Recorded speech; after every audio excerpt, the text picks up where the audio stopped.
اعوذ باللہ من الشیطان الرجیم بسم اللہ الرحمن الرحیم الحج اشہر معلومات فمن فرد فیہن الحج فلا رفث ولا فسوق ولا جدال فی الحج وما تفعلوا من خیر یعلمہ اللہ وتزودوا فإن خیر الزاد التقوى واتقون یا اولی الالباب۔ عزیز دوستو، السلام علیکم ورحمۃ اللہ وبرکاتہ۔ سورۃ البقرہ آیت نمبر 197 تلاوت کی ہے۔ اس میں اللہ تعالی 5 چیزوں کے بارے میں ارشاد فرماتا ہے۔ پہلی بات حج کے مہینے جو کہ معلوم ہیں، اور دوسرا اس میں جو بندہ حج کرنے کے لیے جاتا ہے، نیت کر لیتا ہے، احرام باندھ لیتا ہے، تو پھر اس کے لیے حکم ہوتا ہے کہ وہ اپنی بیوی سے بھی شہوت کی بات تک نہ کرے اور نہ بوسہ لے اور نہ ہی کسی قسم کا گناہ کرے اور نہ کوئی لڑائی جھگڑا کرے حج کے دوران، اور نیکی جو کرے اللہ کے لیے کرے، دوسروں کو دکھانے کے لیے نہ کرے، کیونکہ اللہ ہر نیکی کو جو وہ کرتا ہے اللہ اسے جانتا ہے۔ اسی طرح اللہ تعالیٰ یہ بھی فرماتا ہے کہ جب بندہ حج کرنے جائے تو اپنے ساتھ زاد راہ یعنی اپنا جو خرچ ہے وہ لے کے جائے، یعنی جتنا خرچ کرنا ہے وہ سب پیسے وغیرہ ہر چیز اس کے پاس ہونی چاہیے، تاکہ وہ کسی سے سوال نہ کرے اور اپنے آرام و سکون سے خرچ کر سکے اور اپنے بہترین طریقے سے حج کے ارکان ادا کر سکے۔ اور اللہ فرماتا ہے بہترین زاد رہا تو تقوی ہے، یعنی گناہوں سے بچنا ہے تو گناہوں سے گویا بچتا رہے، اللہ کا ڈر اپنے اندر قائم و دائم رکھے۔ اور جو لوگ عقل مند ہوتے ہیں وہی اللہ سے ڈرتے ہیں، اور جو بے وقوف ہوتے ہیں تو وہ تو غافل ہوتے ہیں۔ اس لیے اللہ کا ڈر جو ہے وہ ساری جو بندے کی زندگی ہے اس کو بہتر بنا دیتا ہے، نہ صرف اس زندگی کو بلکہ آخرت کی زندگی بھی انشاءاللہ بہتر ہو جاتی ہے۔ اس کو ہم پڑھتے ہیں آیت کو۔ اللہ تعالیٰ ارشاد فرماتا ہے الحج، حج اشہرم، اشہرم مہینے ہیں، معلومات معلوم ہیں، یعنی حج وہ مہینے ہیں جو معلوم ہیں، جو مقرر ہیں، جو معلوم ہیں، لوگوں کو پتہ ہے کہ حج کے مہینے کون سے ہیں، تو حج کے مہینے مقرر ہیں۔ فمن فردا، پس فرض ہو گیا حج اس پر، فیہن الحج، جو شخص نیت کر لے، یعنی جو بندہ نیت کر لیتا ہے تو گویا اور پھر احرام باندھ لیتا ہے تو حج اس پر فرض ہو جاتا ہے۔ تو پھر جب حج فرض ہو جائے فلا رفث، پس وہ نہ رغبت کرے میل ملاپ کی یا شہوت کی اپنی بیوی کی طرف بھی، یعنی یہ اجازت نہیں ہے۔ ولا فسوقا، اور نہ کوئی گناہ کرے، ولا جدالا، اور نہ لڑائی جھگڑا کرے، فی الحج، حج کے دوران، یعنی اگر وہ ایسا کرے گا تو اس کے سارے حج کے ارکان جو ہیں، جو کچھ اس نے کیا ہوگا سب ختم ہو جائے گا، حج کا مقصد ہی فوت ہو جائے گا۔ اللہ فرماتا ہے وما تفعلوا، اور جو کچھ وہ کام کرے گا، من خیرن، خیر کا مطلب نیکی کا، بھلائی کا، اور نیکی اور بھلائی کا جو بھی کام وہ کرے گا، یعلم اللہ، اللہ کو وہ معلوم ہے، اللہ اس کو جانتا ہے۔ وتزودوا، اور زاد رہا لے لیا کرو، یعنی جو خرچ رستے میں ہونا ہے یا جو حج کا خرچہ ہے وہ ساتھ رکھ لیا کرو، کیونکہ سوال کسی سے نہ مانگنا کرنا پڑے۔ فَإِنَّ خَيْرَ الزَّادِ التَّقْوَىٰ، فَإِنَّ، پس بے شک، خیر یعنی بہتر ہے، زاد کا مطلب جو بندہ جمع پونجی ساتھ لے جاتا ہے، وہ جو خرچ کرتا ہے وہ بہتر ہے، لیکن اللہ فرماتا ہے زادی تقوی، تقوی سب سے بہتر جمع خرچ ہے، یعنی جو آپ ساتھ لے جاتے ہو آپ کے پاس تقوی سب سے بہترین چیز ہے، کیونکہ اگر اس کا مطلب ہے متقی ہو کر بندہ جائے تو پھر گناہوں سے بچتا رہے اور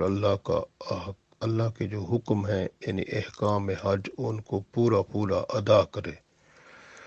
وَاتَّقُونِی، اور ڈرتے رہیں، یا اولی الالباب،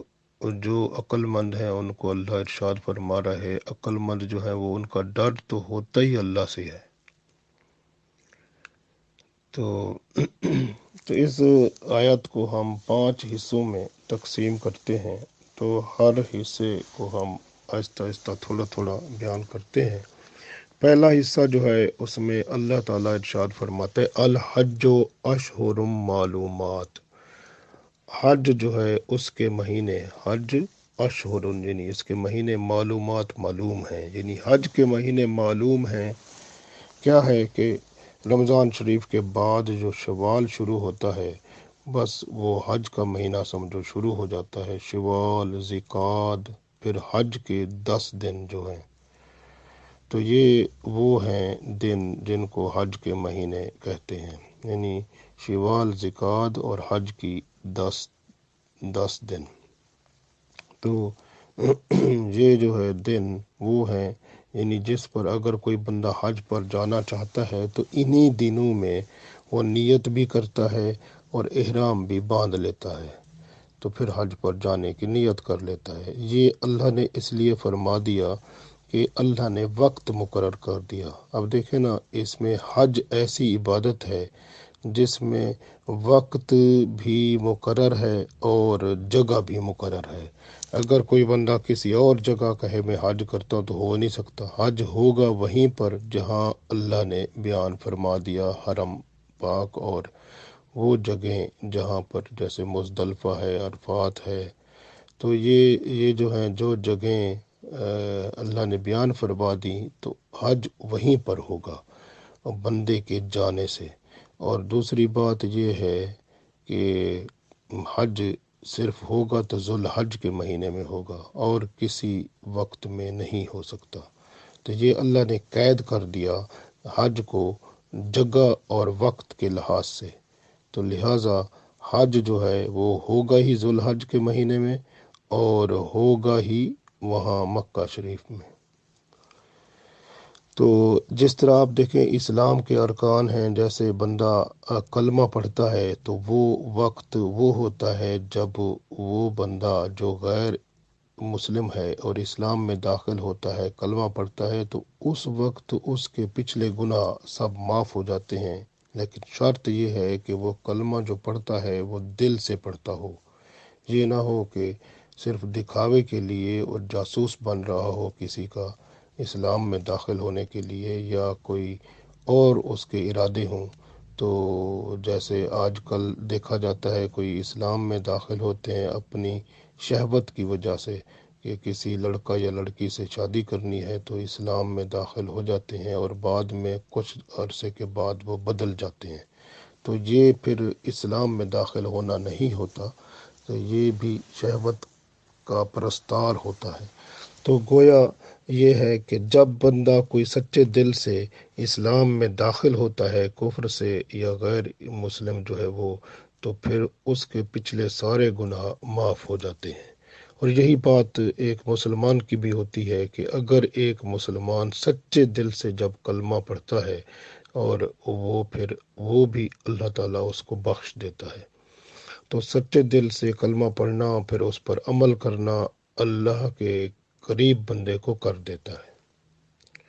تو یہ بہت اہم بات ہے۔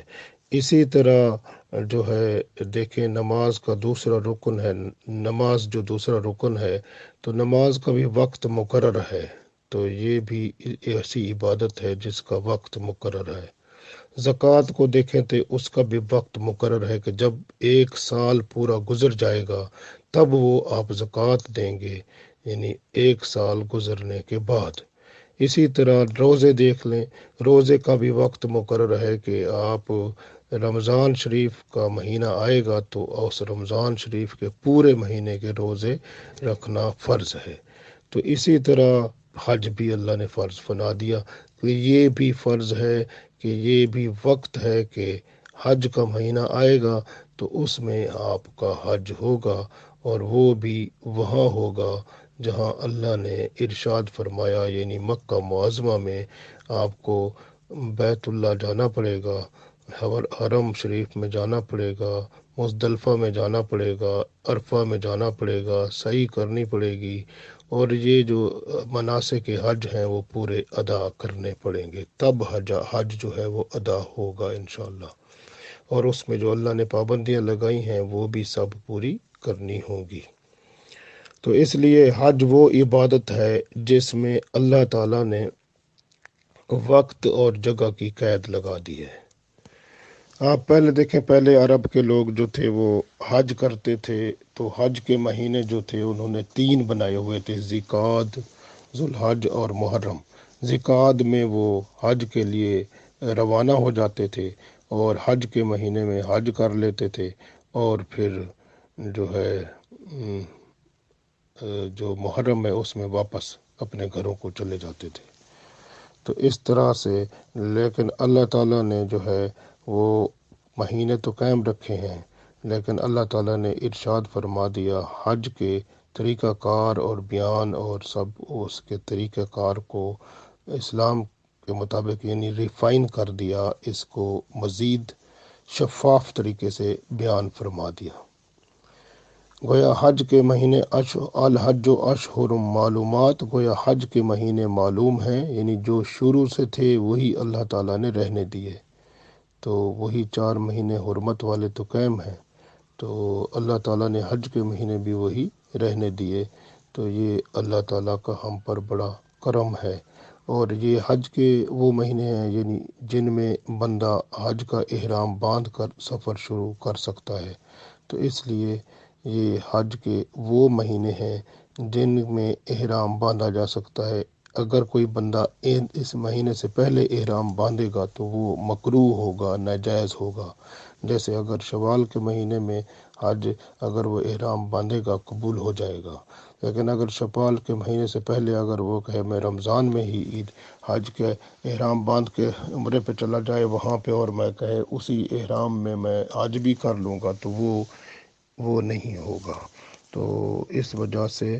احرام جو ہے وہ اس وقت باندھا جائے گا جب وہ یعنی شوال میں، ذوالقعدہ میں یا ذوالحج کے شروع میں، تو تب وہ حج ادا ہوگا۔ اس لیے اللہ تعالیٰ نے ارشاد فرما دیا، اور جو ہے الحج و اشہر معلومات، تو حج وہ ہے جس کے اشہر، جس کے مہینے، معلومات جس کے مہینے معلوم ہیں۔ دوسری بات اللہ نے اس میں ارشاد فرمائی فمن فردا، پس جو شخص بھی، یعنی عورت ہو یا مرد ہو، فمن فردا فرض کر لے، جو شخص فرض کر لے، فی ہنہ اس کو، ہن الحج یعنی اپنے اوپر حج کو ادا کرنا، یعنی جو بندہ اپنے اوپر حج کو ادا کرنے کو فرض کر لے، یعنی نیت کر لے اور احرام باندھ لے، تو جو بندہ حج کرنے کو اپنے اوپر فرض کر لے یعنی کہ نیت کر لے اور احرام باندھ لے، تو پھر اس کے اوپر پابندیاں لگ جاتی ہیں، کیونکہ احرام جب باندھتا ہے تو احرام باندھنے کے بعد نہ وہ بال کاٹے گا، نہ ناخن کاٹے گا، نہ سلے ہوئے کپڑے پہنے گا، نہ امامہ یا ٹوپی پہنے گا، نہ جرابیں پہنے گا، نہ کوئی درخت مکہ شریف میں جا کر کاٹے گا، اپنی بیوی سے شہوت کی بات تک نہ کرے گا، بوسہ تک نہیں کرے گا، کسی قسم کا گناہ نہ کرے گا، فضول باتیں نہیں کرے گا، مذاق اور بیہودہ باتوں سے اور فحش کلام سے بچے گا، لڑائی جھگڑا نہیں کرے گا، جانوروں کا شکار نہیں کرے گا، اور نہ ہی کسی جانور کی طرف اشارہ کرے گا، اور کیونکہ جانور کی طرف اشارہ کریں تو وہ سمجھتے ہیں کہ ہمیں مارنا چاہتا ہے، اور خوشبو بھی نہیں لگائے گا، اور نہ ہی خوشبودار صابن استعمال کرے گا، اور نہ خوشبودار شیمپو استعمال کرے گا، اور نہ ہی خوشبودار کوئی اور چیز استعمال کرے گا، اور چہرے کو نہیں ڈھانپے گا، اور تو یہ اس طرح یعنی اپنے اوپر پابندیاں قائم کرے گا، تو یہ احرام باندھنے کے بعد یہ پابندیاں اس طرح کی لگ جاتی ہیں، تو پھر ان کو پورا کرنا ضروری ہوتا ہے، اگر نہیں کریں گے تو وہ حج کا مقصد ہی پھر فوت ہو جاتا ہے۔ تو اللہ تعالیٰ نے اس آیت میں مزید فرمایا ہے کہ کن کن باتوں سے پھر بچے گا بندہ، تو اللہ نے فرمایا فلا رفسا، فلا پس وہ نہ کرے، رفسا کا مطلب ہوتا ہے میل ملاپ، یا رفسا کا مطلب شہوت کا خیال بھی، شہوت کی باتیں بھی، یعنی اپنی اگر بیوی بھی ساتھ ہے تو اس سے شہوت کی خیال نہ کرے، یعنی خیال جب کرتا ہے بندہ تو اس میں یا تو وہ بات کرتا ہے یا پھر اشارہ کرتا ہے، تو گویا یعنی کہ ایسا اشارہ بھی نہ کرے جس سے شہوت کا خیال زہر ہو دوسرے بندے پر، یعنی بیوی اگر ہے اس پر بھی اگر وہ اشارے سے شہوت کا خیال زہر کرے تو یہ بھی حرام ہو جاتا ہے۔ تو اس لیے جب احرام باندھ لیتا ہے بندہ اور حج کے دوران ہے تو اس پر بیوی کے ساتھ یعنی شہوت کے ساتھ اشارے بازی کرنا بھی منع ہے، اور بات کرنا بھی منع ہے، اور بوسہ لینا بھی منع ہے، تو اس طرح سے اس پر ہر قسم کی فحش بات، ہر قسم کی بیہودہ بات سب منع ہے، تو اس طرح سے اللہ تعالیٰ نے یہ حرام کر دی ہیں، تو اس لیے فرمایا فلا رفسا، پس اس پر جائز نہیں ہے، اجازت نہیں ہے کہ وہ بیوی سے میل ملاپ اور فحاشی اور شہوت کی کوئی بات کرے، تو یہ اجازت نہیں ہے۔ اور دوسری اللہ نے ارشاد فرمایا ولا فسوقا، وہ فسوق جمع ہے فسق کی، فسق کیا ہوتا ہے کہ وہ گناہ کو کہتے ہیں، برائی کو کہتے ہیں، جنی جو بات اللہ کی حد سے بڑھ جائے، جو اللہ نے حکم فرمایا ہے اس سے آگے چلی جائے تو وہ فسق بن جاتا ہے، تو وہ جو ہے وہ چیز گناہ ہو جاتی ہے، اور گناہ کی بات کوئی بھی ہو، چاہے وہ چھوٹی ہو یا بڑی ہو، یعنی گناہ چاہے بندے کا چھوٹا ہو یا بڑا ہو تو وہ گناہ ہی ہوتا ہے، اس لیے گناہ چاہے وہ غیبت کر رہا ہو بندہ، چغلی کر رہا ہو، کسی کو گالی دے رہا ہو، یا فضول باتیں کر رہا ہو، یا فضول جو ہے وہ کسی سے تکرار کر رہا ہو، یا جھگڑا جدل کرنے کی اس کی خواہش ہو، تو یہ سب حرام قرار دے دیے گئے کہ ویسے بھی بندے کو جائز نہیں ہے اسلام میں، اور حج کے دوران ان کو اللہ تعالیٰ نے بڑا گناہ یعنی فرما دیا، اور اگر بندہ کرے گا تو حج کے مقصد جو ہے وہ اس کا فوت ہو جائے گا، اس لیے یہ چیزیں اللہ تعالیٰ نے منع فرما دی ہیں۔ جب بندہ احرام باندھ لیتا ہے تو احرام کی پابندیاں جو ہے وہ اس کو ادا کرنی پڑیں گی، اور دل میں اس نے نیت بھی کر لی اور زبان سے تلبیہ پڑھ لیا اللہ لبیک اللہم لبیک، اور اس طرح سے جب پھر شہوت کا خیال تک نہ کرے اپنے اندر، اور اپنی بیوی کی طرف وہ خیال بھی نہ کرے، نہ کوئی بات کرے اور نہ اشارہ کرے، اور اسی طرح سے جو ہے وہ آپ غور کریں تو دیکھیں نا، حج جو ہے اللہ تعالیٰ بندے کو اس وقت عطا فرمایا کہ جب رمضان شریف آتا ہے نا تو اس کے بعد حج کا مہینہ آتا ہے، یعنی رمضان کے بعد شوال، پھر ذوالقعدہ، پھر ذوالحج، تو گویا رمضان میں بندہ جو ہے اس کا نفس جو ہے وہ پاک ہو جاتا ہے برائیوں سے، گناہوں سے۔ تو رمضان بندے کو تزکیہ نفس عطا کرتا ہے، نفس پاک ہو جاتا ہے گناہوں سے اور بندہ تقوی کو حاصل کر لیتا ہے۔ اسی طرح سے اللہ فرماتا ہے پھر اس تقوی کو قائم رکھو، پکڑ کے رکھو، قابو رکھو، کیونکہ اور پھر حج پر جاؤ گے، یہی تقوی جو ہے وہ آپ کے لیے زاد راہ بن جائے گا۔ یہ بھی بہت اچھی بات ہے۔ اس لیے بندے کے اندر یہ رمضان میں جو بندہ تزکیہ کرتا ہے، برائیوں سے، گناہوں سے بچا رہتا ہے، تو یہ عادتیں جو ہیں یہ آگے حج میں قائم ہوتی ہیں اور حج میں کام آتی ہیں۔ تو اس لیے اللہ نے فرمایا کہ ولا فسوق، اور کسی طرح کا چھوٹا بڑا گناہ بھی بندہ نہ کرے، تو اللہ تعالیٰ سے وہ بچتا رہے اور ڈر خوف اللہ کا اپنے اندر قائم رکھے۔ ولا جدالہ، جدالہ کا مطلب ہوتا ہے کہ جھگڑا کرنا، لڑائی جھگڑا، فی الحج، یعنی حج میں نہ کوئی جھگڑا، نہ لڑائی جھگڑا نہ کرے۔ عام طور پر ایسا ہوتا ہے کہ بندہ جو ہے جب حج میں جاتا ہے، جو ساتھ ہوتے ہیں، کبھی کوئی شکایتیں کرتا ہے کہ بھئی وہ ہوٹل ہے اس کے اندر جی مجھے یہ دیکھیں جی فیسلٹی نہیں ہے، یہ مجھے سہولت نہیں ہے، یہ گندا ہے، اس کے اندر یہ اس طرح ہے، وہ ہے، جو بھی ہو قبول کرنا پڑے گا، تو صبر کرنا ہوگا اور باتیں بھی نہیں کرنی ہوگی جس پہ یعنی جھگڑے کی بات پیدا ہو جائے اور میرا وہ جی فلان اس کے ساتھ گئے، اس نے انتظام ہی اچھا نہیں کیا، اس نے ہمیں خراب کر دیا، اس نے رلا دیا، وہاں جا کر اس کو گالیاں دے بندہ اس طرح کرے، تو یہ جھگڑے کی باتیں ہیں، اللہ نے منع کیا ہے۔ احرام باندھے ہوئے حج پر جاتے ہوئے بندہ جو ہے وہ کسی قسم کا لڑائی جھگڑا یا ایسی بات بھی نہ کرے جس سے لڑائی جھگڑے کا خطرہ پیدا ہوتا ہے، یعنی کہ حتیٰ کہ ہوٹل ہو، جگہ رہنے کی ہو، اس پر، اور نہ ہی بندہ جو کھانا ملتا ہے اس کے اوپر بات کرے کہ کھانے میں مجھے یہ ہونا چاہیے تھا، اس طرح یہ تو کھانا بالکل ہی ایسا نہیں ہوتا۔ یہ فضول باتیں اس طرح کی جس سے لڑائی جھگڑا پیدا ہو سکتا ہے وہ نہ کرے۔ اور بعض اوقات بندہ اپنے جو رفیق اور رشتہ دار اور دوست قریب ساتھ ہوتے ہیں یا لوگ ہوتے ہیں ان کے ساتھ بھی اپنا برتاؤ کرے، تو اپنے آپ کو دیکھے برداشت اور صبر کو زیادہ قائم و دائم رکھے، اور اگر کوئی بھی تکلیف ہوتی ہے، کچھ بھی ہوتا ہے تو صبر کرے، لیکن بات زبان سے نہ کرے اور دل میں بھی برا نہ سمجھے، کیونکہ وہ اگر نوکر بھی ہوتا ہے جیسے بندہ ڈانٹ ڈپٹ ہوتی ہے وہ بھی نہیں کرنی چاہیے۔ اسی طرح سے حتیٰ کہ بے ادبی بھی کسی کی نہ کرے، اور نہ ہی اونچی آواز بولے اور بے ادبی سے ایسے ہوں ہاں، اور جیسے بندہ وہ بولتا ہے اونچی آواز میں تھوڑا، اور جب کچھ اس کو اس کی مرضی کے مطابق نہیں ملتا تو جیسے بندہ چیختا چلاتا ہے، تو یہ باتیں وہاں کرے گا تو اپنے حج کو ہی برباد کرے گا۔ تو اس لیے بندے کو چاہیے جو اس طرح کا بھی ماحول مل جائے، جو کچھ مل جائے تو اس کو قبول کرے، اور وہ جو ہے بات تک نہ کرے، اور نہ کفیل سے جو لے گیا ہے اس سے جھگڑا کرے، تو انہیں مجھے فلاں یہ چیز دینی تھی، وہ اس طرح نہیں کیا، اس طرح نہیں کیا، اس سے بھی جھگڑا نہ کرے اور کچھ بھی نہ کہے، اور صبر کرے اور اللہ سے دعا کرے، اللہ کی طرف تعلق رکھے، کیونکہ اللہ کے پاس جا کر بندہ کسی اور سے پھر جھگڑا کرے یا بات کرے تو اللہ تعالیٰ کو یہ بہت سخت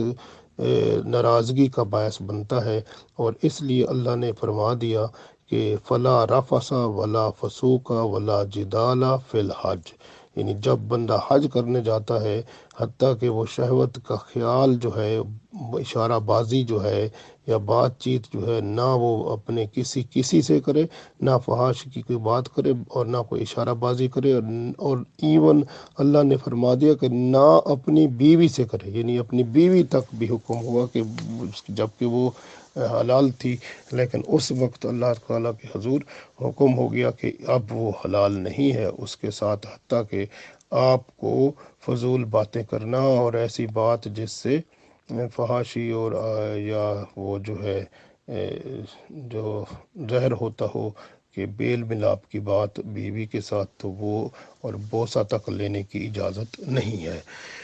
اسی طرح کسی قسم کا گناہ چاہے چھوٹا ہو بڑا ہو، اس کا بھی حکم ختم ہو گیا کہ آپ ذرا بھر بھی کوئی غلطی گناہ نہیں کرنا اور اللہ کی طرف ہی رجوع کرنا ہے، اور ولا جدالا، یعنی کہ آپ نے لڑائی جھگڑا نہیں کرنا، جس طرح کا ماحول ملے اس کو صبر و شکر سے قبول کرنا ہے، فی الحج یعنی حج میں یہ خیال رکھنا ہے۔ تو یہ دوسری بات اللہ نے ارشاد فرمائی کہ وہاں پر بندے کا اصول اور میل ملاپ کیسا ہونا چاہیے۔ آپ دیکھیں نا کہ حج میں کتنے لاکھوں کروڑوں بندے ہوتے ہیں، اور ان کا دیکھیں پھر بھی امن و سکون ہوتا ہے، اس لیے کہ اللہ کے حکم کو مان رہے ہوتے ہیں، ورنہ ان کا حج ہی قبول نہیں ہوتا۔ تو اس لیے اللہ کے حکم کو ماننا سب سے پہلی بات ہے۔ اس کے بعد اللہ تعالیٰ اگلی آیت میں اگلے حصے میں ارشاد فرماتا ہے وما تفعلوا، کہ اور جو کچھ تم عمل کرو گے، تفعلوا کا مطلب فعل کرو گے، کام کرو گے، جو بھی کرو گے وہاں پر، من خیرن، خیر کا مطلب نیکی کا، نیکی اور بھلائی کا جو بھی کام کرو گے، یعلمہ اللہ، اللہ اس کو جانتا ہے، اللہ کو وہ معلوم ہے، یعلمہ اللہ، اللہ کو اس کا علم ہے۔ یعنی مقصد ہے اللہ تعالیٰ نے جہاں ارشاد فرما دیا کہ حج کے دوران جب آپ حج کا سفر شروع کرتے ہو، یعنی نیت کر لیتے ہو، اس کے بعد احرام باندھ لیتے ہو، تو اب جو ہے نا آپ نے کوئی کام بھی کرنا ہے نہ نیکی کا، تو اب شو بازی نہیں کرنی، لوگوں کو نہیں دکھانا، نہ بات کرنی ہے کہ میں نے جی بڑا اس طرح کیا اس طرح کیا۔ وہ جو کر لیا وہ تو آپ نے اللہ کے لیے کیا تھا نا، لوگوں کو کیوں بتاتے ہیں اور پھر ہوا کیوں مارتے ہیں؟ تو یہ جو شو بازی کرنا اور اس طرح کی چیزیں ختم کر دیں۔ اللہ نے فرمایا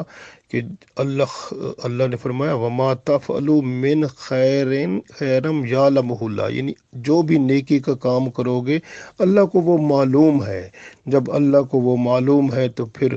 جس کے لیے تم دیکھو نا جی، نیکی بندہ کس کے لیے کرتا ہے؟ اللہ کے لیے کرتا ہے۔ جب اللہ کو وہ چیز معلوم ہے تو مقصد پورا ہو گیا۔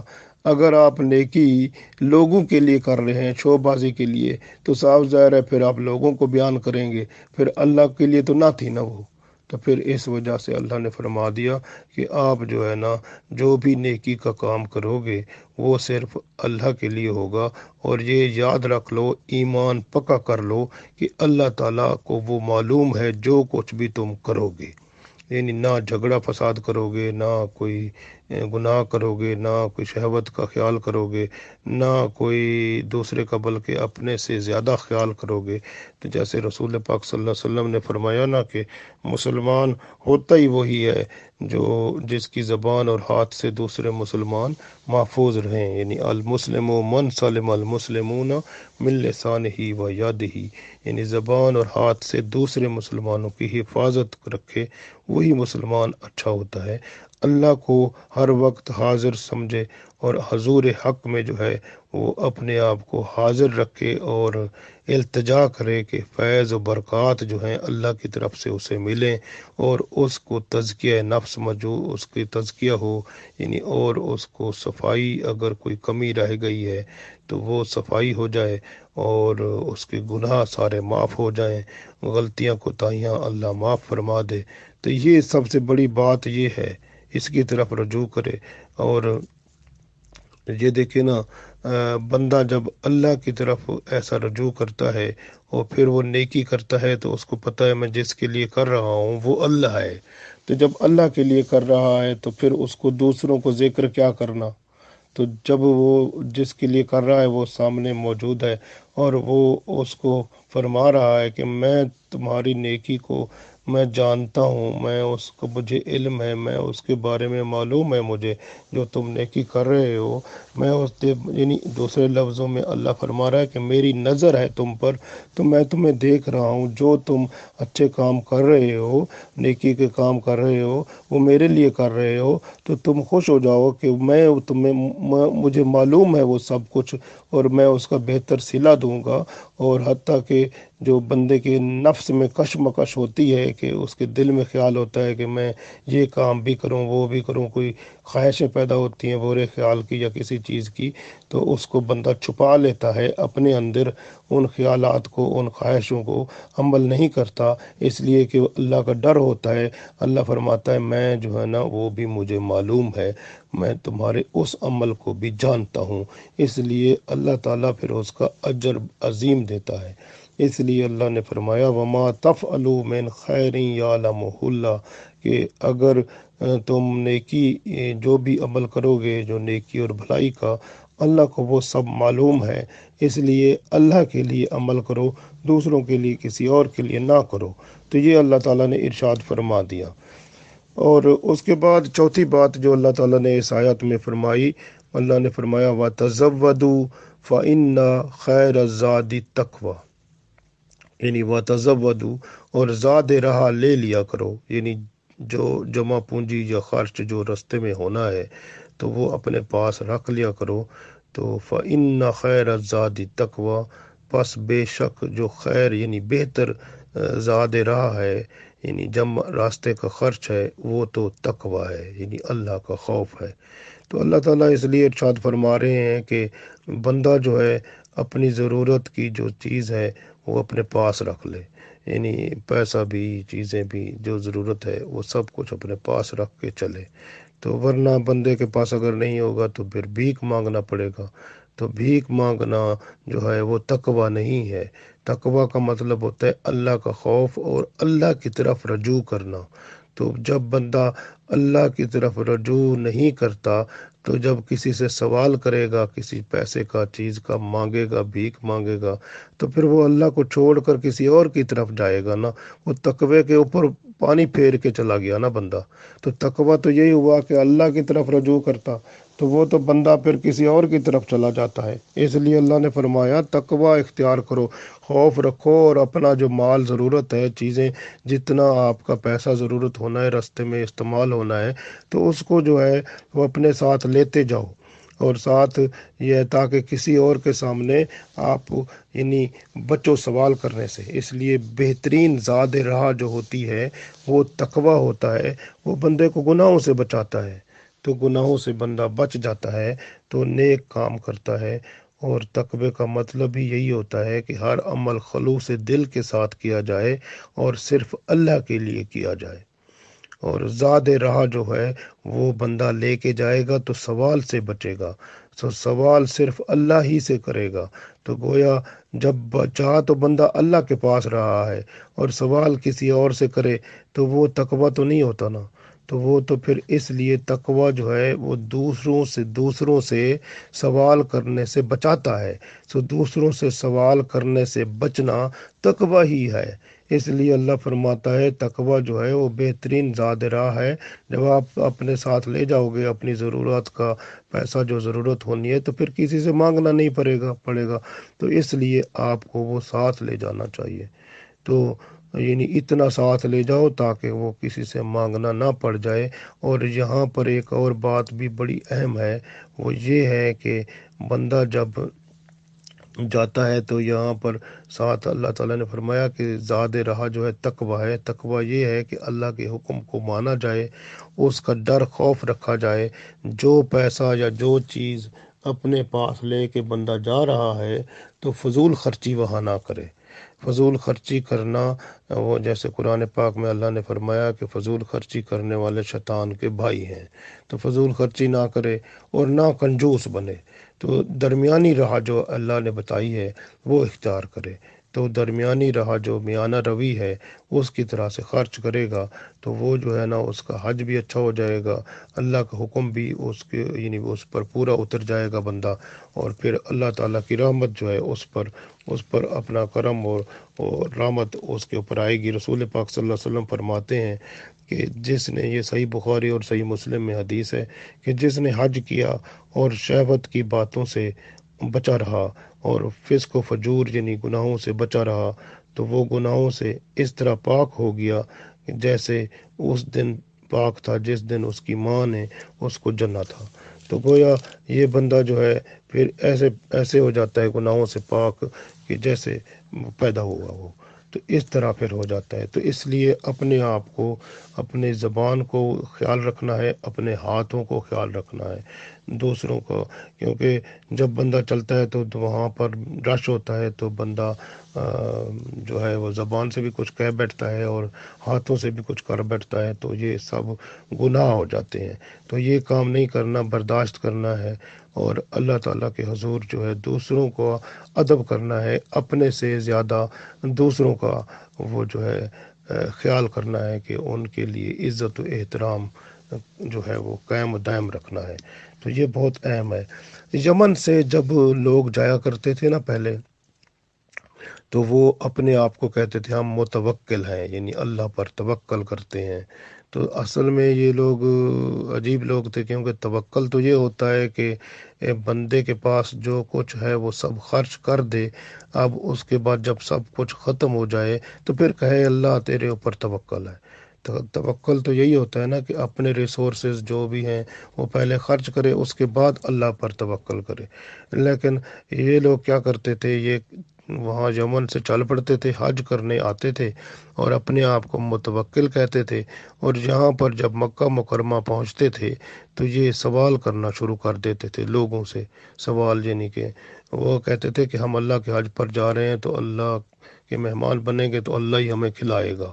اور اللہ ہمیں پلائے گا، اللہ ہی ہمیں دے گا سب کچھ، جبکہ اللہ نے فرمایا تم جو ہے وہاں سے اپنا زادے رہا لے کر آنا ہے۔ لیکن یہ جو ہے ایسے کہتے تھے چلو ہم جا رہے ہیں تو ادھر ہی سب کچھ ہوگا، تو ہم توکل کر کے جا رہے ہیں، ہم تو اللہ پر بھروسہ ہے، اس طرح کر کے آتے تھے۔ اور بعض اوقات جب ان کو کچھ بھی نہ ملتا تو غصب کرتے، یعنی لوگوں کی چوری کر لیتے لوگوں کی چیزوں پہ اور خیانت کرتے تھے، اس طرح تک ہو جاتا تھا۔ تو اس لیے اللہ تعالیٰ نے یہ فرما دیا کہ یہ لوگ جو تھے، ان کی جو باتیں تھیں، ان کا طریقہ کار تھا، وہ اللہ تعالیٰ نے وہ اس کی سختی سے جو ہے منع فرما دیا کہ یہ جو سوال کرنا ہے نا، یہ تقوی کے خلاف ہے۔ لہٰذا جب بندہ سوال کرتا ہے تو اللہ کو چھوڑ کر کسی اور کی طرف جاتا ہے، تو اللہ کے سوا کسی غیر کی طرف جانا یہ تقوی نہیں ہے، یہ تو شرک میں چلا جاتا ہے بندہ۔ تو اس لیے اللہ تعالیٰ نے فرما دیا فَإِنَّ خَيْرَ الزَّادِ التَّقْوَىٰ، تو تقوی جو ہے وہ اس کو قائم رکھو، اور تقوی اللہ کا ڈر ہوتا ہے۔ یہ قائم دیکھیں نا، حج کا مہینہ جو ہے اس سے پہلے آپ دیکھیں رمضان آیا تھا، تو رمضان، پھر شوال، پھر ذوالقعدہ، پھر ذوالحج۔ تو رمضان میں بندے کو اللہ تعالیٰ نے وہ طاقت فرمائی، عطا فرمائی کہ بندہ جو ہے ہر قسم کی گناہ سے اور ہر قسم کی برائی سے محفوظ ہو گیا، اور تزکیہ نفس اس کا ہو گیا۔ تو یہ جو ہے نا، جب اللہ تعالیٰ نے اتنا عطا فرما دیا تو اللہ تعالیٰ نے فرمایا یہ توشہ جو پرہیزگاری کا ہے، اس کو اب اپنے پاس قائم رکھ لو، اس کو پکڑ لو۔ اب یہ حج پر آ رہے ہو نا، تو یہ اس پرہیزگاری کو، تقوی کو اپنے ساتھ ہی لاؤ، تاکہ اللہ کا خوف جب آپ میں رہے گا تو آپ کو عبادت میں لذت آئے گی، اور اللہ کے حضور جو ہے وہ جو بھی کام کرو گے وہ دکھاوے کے لیے نہیں ہوگا بلکہ اللہ کے لیے ہوگا، تو پھر اس کا اجر جو ہے وہ اللہ تعالیٰ آپ کو بہت زیادہ عطا فرمائے گا۔ اس لیے اللہ نے فرمایا آخری حصے میں، جو 5واں حصہ، اللہ نے فرمایا وَاتَّقُونِ، اور ڈرتے تو وہی ہیں، یعنی اللہ سے ڈرنے والے وہی ہوتے ہیں جا اولی الالباب، جو عقل والے ہوتے ہیں۔ اولی الالباب کا مطلب عقل والے، تو جو عقل والے ہوتے ہیں ان کو اللہ نے فرمایا تم اللہ سے ڈرتے رہو، اور جس طرح ڈر خوف رب کا ہو جاتا ہے نا، تقوی اختیار ہو جاتا ہے، تو اس کو اللہ فرماتا ہے قائم رکھو۔ عقل والے یہی قائم رکھتے ہیں، اور جو بے عقل ہوتے ہیں وہ تو غافل رہتے ہیں نا۔ تو اس لیے اللہ تعالیٰ نے یہ فرمایا عقل والے بنو اور تقوی اختیار کرو، اللہ کا خوف رکھو، تاکہ آسانی سے، آرام سے حج کی برکتیں اور رحمتیں سمیٹ سکو۔ حج بندے کے اندر دیکھیں نا، اجتماعی جو ہے وہ تبدیلی لاتا ہے، کیونکہ سب لوگ ہوتے ہیں اور بندے کو صبر و تحمل اور برداشت کا سبق بھی ملتا ہے۔ اور جب بندہ طواف کرتا ہے تو طواف اینٹی کلاک وائز ہوتا ہے، یعنی کہ اپوزٹ ہوتا ہے، تو وہاں پر یہ سبق ملتا ہے کہ اگر معاشرے کے لوگ جو ہیں اور رسم و رواج جو ہیں اگر غلط چل رہے ہوں، اینٹی کلاک آپ نے چلنا ہے، اس کے خلاف چلنا ہے، اللہ کی روش جو ہے اس کو اپنانا ہے۔ تو لہٰذا یہ حج جو ہوتا ہے وہ ایک ایسی عبادت ہے جو بندے میں انفرادی اور اجتماعی تبدیلیاں پیدا کر کے بندے کو اللہ کی بارگاہ میں مقبول کر دیتا ہے، اور اللہ کی رحمت سے وہ بندہ اللہ کا مقرب بن جاتا ہے۔ اللہ تعالی ہمیں یہ شرف عطا فرمائے، آمین۔